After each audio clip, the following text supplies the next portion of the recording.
आपण जड़े senior citizen कि किंबा आपण माँ बापा इनकम टैक्स दौरान कि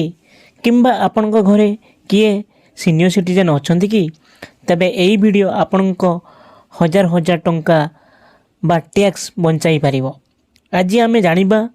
फाइनेंशियल 2025-26 जो सीनियर सिटीजन 13टी एक्सक्लूसिव इनकम टैक्स बेनिफिट तामाने आपण घरे जदि सीनियर सिटीजन कहीं भी अच्छा ताहले यही वीडियो आपणकर जो जदि आपण घरे इनकम टैक्स दौरान ताहले यही वीडियो आपण जहाँ फल आप हजार हजार टैक्स बंची पारे। तेणुक भिडियोटी को आसतु आरंभ करिया। तो हेलो हाय नमस्कार दर्शक बंधु मु विजय आपण मानक स्वागत करुच्ची आपण YouTube channel Odisha job information को। तो दर्शक बंधु फास्ट ऑफ ऑल आम जाना सीनियर सिटीजन क्या कहवा बुझिपारे। सीनियर सिटीजन क्या कहवा से विषय जाना और 13टी एक्सक्लूसिव जो आपंकर बेनिफिट अच्छी टैक्स बेनिफिट सीनियर सिटीजन मानक से विषय जाना। सीनियर सिटीजन के माने सीनियर सिटीजन 60 वर्ष किंबा ताठारु अधिक, सुपर सीनियर सिटीजन होची 80 वर्ष किंबा ताठारु अधिक, आउ होची 60 वर्ष जो माने कम रहिले से माने होची नॉन सीनियर सिटीजन बुझिपारे। तबरे जो 13टी बेनिफिट अच्छी टैक्स बेनिफिट से विषय आसतु डिस्कसन करिया आपण मानकर सीनियर सिटीजन मानक पई। फास्ट होची बेसिक एग्जाम्पशन लिमिट जदि ओल्ड टैक्स रिजिम अनुसार देखा ताने जदि आपणकर बेसिक एग्जाम्पशन लिमिट माने होची एतिकी आय ऊपर टैक्स लागिबो नाही। जदि आपण सीनियर सिटीजन माने आपणको एज 60 रु 79 ईयर अच्छी ताहले आपन को 3 लाख पर्यंत टैक्स लागू नथिला। एटा होची ओल्ड टैक्स रिजिम अनुसार। और जदि आपन सुपर सीनियर सिटीजन माने आपन को एज 80 वर्ष रु अधिक ताहले आपन को 5 लाख पर्यंत आपन को टैक्स लागू नथिला। एग्जांपल जदि आपन को बयस 65 वर्ष एवं आपन को आय 2,90,000 ताहले कोनोसे टैक्स देबा दरकार नै। किंतु एबे न्यू टैक्स रिजिम जो अनुसार सेक्शन 87 ए अनुसार न्यू टैक्स रिजिम रे अच्छी 12 लाख पर्यंत आय हेले टैक्स जीरो समस्त को पाइएटा। यदि आपनकर 12 लाख पर्यंत आय होची ताहले आपनको टैक्स मिलिबो नै। एग्जांपल आपण पेंशन प्लस इंटरेस्ट पाउछन जदि 11,50,000 पाउछंती टैक्स कैलकुलेटर होबो टैक्स कैलकुलेशन होबो किंतु आपनको रिबेट मिल जिवो लास्ट रे। तो फाइनल टैक्स सेतेल को जीरो हो जिवो। रिबेट केमति मिलिबो आईटीआर फाइल द्वारा। एबे चलते डिस्कसन करिया थर्ड पॉइंट जोटा होची पेंशन ऊपर स्टैंडर्ड डिडक्शन। आपण जानिथंती आपण जदि सीनियर सिटीजन किंबा आपनकर बयस जदि 60 वर्ष रु अधिक हो जाइछि ताहाले आपनको पेंशन मिले। सेही पेंशन को सैलरी भाबे ही गणा जाए। तो से पेंशन ऊपर स्टैंडर्ड डिडक्शन माने स्टैंडर्ड डिडक्शन होची 50,000 टंका पर्यंत माने मंथली सॉरी आपनको जदि एनुअल 50,000 टंका पेंशन पाउछनी सेतिरे आपनको टैक्स देबा पई पड़िबो नै। फॉर एग्जांपल जदि देखिबा हमें आपण गोटे वर्षर पेंशन पाइले 4 लाख टंका स्टैंडर्ड डिडक्शन होची 50,000 टंका तो टैक्सेबल इनकम होची 3,50,000 टंका माने 3,50,000 टंका ऊपर आपनको टैक्स पड़िबो आ 50,000 टंका ऊपर आपनको टैक्स दबाको पड़िबो नै। 4 नंबर पॉइंट होची 4 नंबर बेनिफिट होची एडवांस टैक्स दबा दरकार नै। जदि आपनकर बिजनेस इनकम नाही प्रोफेशनल इनकम नाही ताहले जो सीनियर सिटीजन माने एडवांस टैक्स देवे नाही। कारण गोटे साधारण जनता जदि साधारण एम्प्लॉय जदि आपनको एडवांस टैक्स देइथांती किंतु सीनियर सिटीजन मानक पई सेही एडवांस टैक्स दबार कोनोसी जरूरी नाही। किंतु जदि आपण बिजनेस इनकम किंबा प्रोफेशनल इनकम करूछंती ताहले आपनको एडवांस टैक्स दबा पई पड़िबो। एया थिला होची 4 नंबर बेनिफिट। एबे चलंतु डिस्कशन करिया 5 नंबर बेनिफिट कोन होची। 5 नंबर बेनिफिट होची इंटरेस्ट इनकम सेक्शन 80 अनुसार आपनकर जदि बैंक रे एफडी आरडी सेविंग किंबा पोस्ट ऑफिस रे इंटरेस्ट पाउचंती ताहले आपनको डिडक्शन अमाउंट होची 50,000 पर्यंत रहिबो। ताहले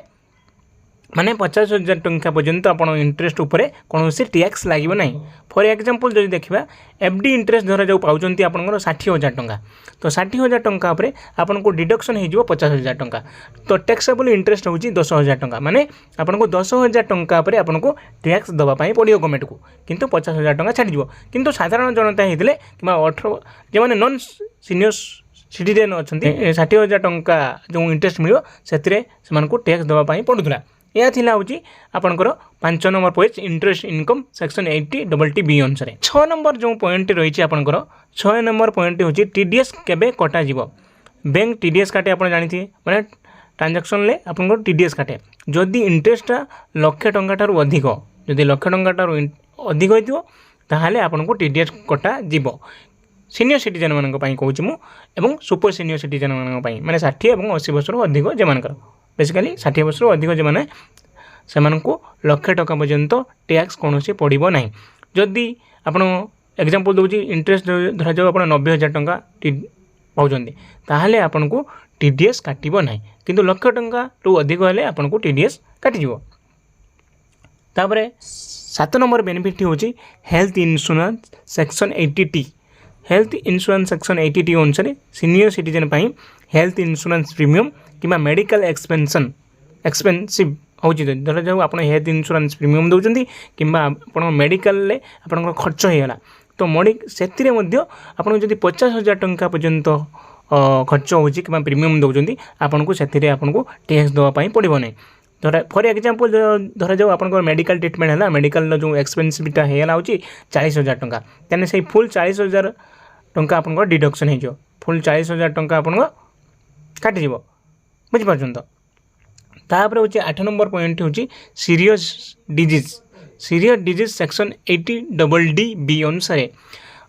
कैंसर किडनी फेलियर जदि भाया सीरीयस मारात्मक रोग आपन को होची ताहले आपनकर लक्ष टंका पर्यंत आपन छाड़ हो बुझीपार डिडक्शन लक्ष टंका पर्यंत आपन को छाड़ पाइबे देन आपन जदि 9 नंबर पॉइंट देखिए 9 नंबर पॉइंट हूँ सीनियर सिटीजन सेविंग स्कीम आपन जानते पोस्ट ऑफिस किंबा आपन जेकोसी बैंक आप खोली पारे तो सेम गवर्नमेंट स्कीम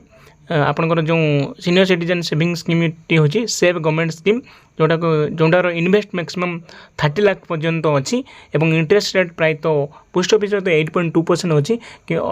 ए प्राय तो सब बैंक मध्य 8% रु अधिक इंटरेस्ट रेट दौरान तो से अनुसार आपन को सेक्शन आर्टिकल 1961 आर्टिकल 80C अनुसार आपन को 1.5 लाख पर्यंत आपन को टैक्स लगे ना जेटा ओल्ड रिजिम एटा थिला ओल्ड रिजिम रे थिला होची जदि 1.5 लाख टंका पर्यंत आपन को सीनियर सिटीजन सेविंग स्कीम रे टैक्स लागू नथिला एबे चलंतु डिस्कशन करिया 10 नंबर पॉइंट कोन होची 10 नंबर बेनिफिट होची रिवर्स मॉर्टगेज माने आपन जदि घर थिले बैंक को मॉर्टगेज दौचंती हैला माने आपन को घर बैंक को बंधा पकउचंती ता प्रतिबदले मंथली इनकम मिले बैंक दिए रिवर्स मॉर्टगेज होची आपनकर गोटे घर को आपन बैंक को बंधा पकईदेले ता बदले आपन को बैंक एकाथरे किसी लोन न दे मंथली लोन दिए से जो लोन दिए से आपन को टैक्स फ्री लगे बुझिपारे तापरे आपन से लोन को एकाथरे सुझी सारा आप घर पाइपर किंतु से जो लोन दिए से आपन को टैक्स पड़ो ना टैक्स फ्री से ही होता है तो 11 नंबर हूँ super senior citizen paper ITR super senior citizen माने आपन जदि 80+ बयस होउचंती ताहाले आपन आईटीआर फाइल करूचंती माने इनकम टैक्स रिटर्न फाइल करूचंती ताने ऑनलाइन न पारिले आपन पेपर रिटर्न फाइल करि पारे आपन जदि ऑनलाइन नाही ताहाले आपन पेपर रे रिटर्न फाइल करि पारे 12 नंबर बेनिफिट होची सेक्शन 194P आईटीआर दरकार नाही माने आपनकर जदि बयस 75+ होची आपन इनकम क्या जरिया हो पेंशन माध्यम पाँच कि इंटरेस्ट माध्यम पाँच ताले बैंक टैक्स डिडक्ट कले आपन को आईटीआर फाइल दरकार नहीं बुझे बैंक टैक्स जब डिडक्ट होची आपन को आईटीआर फाइल किसी दरकार नहीं आपन को सेटा ऑटोमेटिक आपन को पाइबे पैसा रिटायरमेंट बेनिफिट जो टैक्स फ्री आपन जो रिटायरमेंट बेनिफिट पाँच टैक्स फ्री कि पार्शियल टैक्स फ्री हो जाए जोटा ग्रेच्युटी अमाउंट गोटे पाती ग्रेच्युटी अमाउंट और लिव एनकेसमेंट पाती कम्यूटेड पेंशन पाँच जदि ताहले आपन को जो गवर्नमेंट तरफ जो रिटायरमेंट बेनिफिट ये पाइले ताहले यह टैक्स फ्री होता है तो आज जो भिडियोटी थिला जो सीनियर सिटीजन लोक मानक माने आपन जो 60 वर्ष होइछि 13 टैक्स फ्री बेनिफिट अच्छी जोटा कि आपण मानक वीडियो माध्यम जनइली आपण माने मध्य वीडियो देखि भल भाव में बुझीपारे तेणु आज भिडियो को आम ये एंड करूँ जदि मन में किसी डाउट होता है तो कमेंट बॉक्स में कमेंट करूँ मुझे आपन कमेंट रिप्लाई देवी तो जय जगन्नाथ रोची थैंक यू पुणी देखा नेक्स्ट वीडियो।